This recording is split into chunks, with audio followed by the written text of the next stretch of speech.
You've seen the headlines.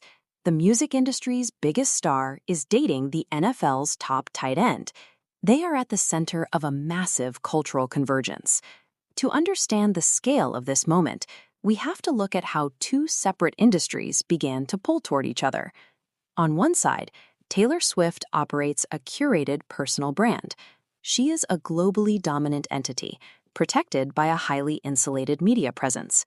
On the other side sits Travis Kelce, an all-pro tight end with 3 championship rings. He exists inside a sports media environment that operates under constant high-pressure scrutiny.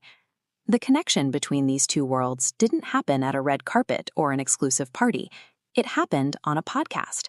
A funny story about Travis failing to hand Taylor a friendship bracelet during her concert. That brief, seemingly harmless audio clip went viral instantly. It acted as the spark that bridged two entirely isolated demographic bubbles.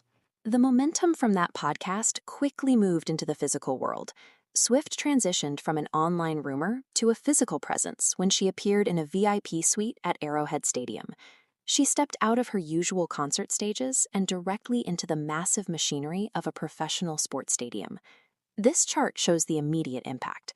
We see a baseline metric for NFL ratings, followed by a sharp vertical spike, aligning precisely with her first game attendance. Millions of Swift fans were suddenly tuning into football, while regular NFL viewers were discussing pop culture. The NFL recognized the opportunity immediately.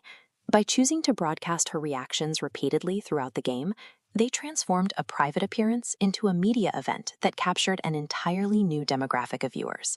Longtime fans of Taylor Swift are known for dissecting the subtle details of her public life. Once they mapped out the timeline of this relationship, they found specific repeating patterns. Look at this timeline mapping the Eras Tour against the NFL schedule. Every public appearance synchronizes with deliberate gaps, generating maximum visibility. Furthermore, these active windows are bookended by strategic blackout periods on social media. Any single perfectly timed outfit or sudden quiet period could be a coincidence, but the aggregate data points to a highly coordinated public relations strategy. This strategy is notable because it contradicts the rules she has followed for over a decade.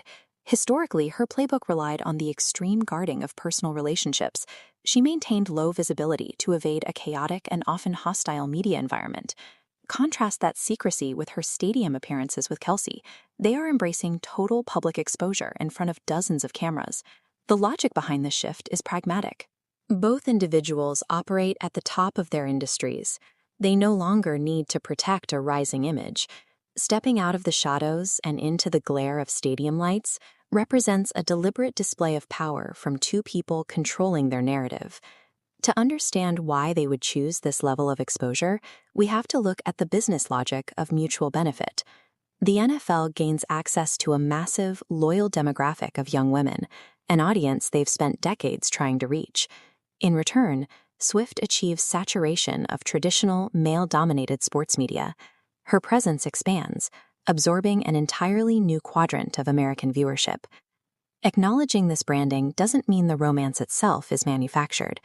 At this level of fame, personal value and public commercial value are inextricably linked. A genuine relationship and a brilliant marketing strategy can coexist. In fact, for a couple this visible, they have to.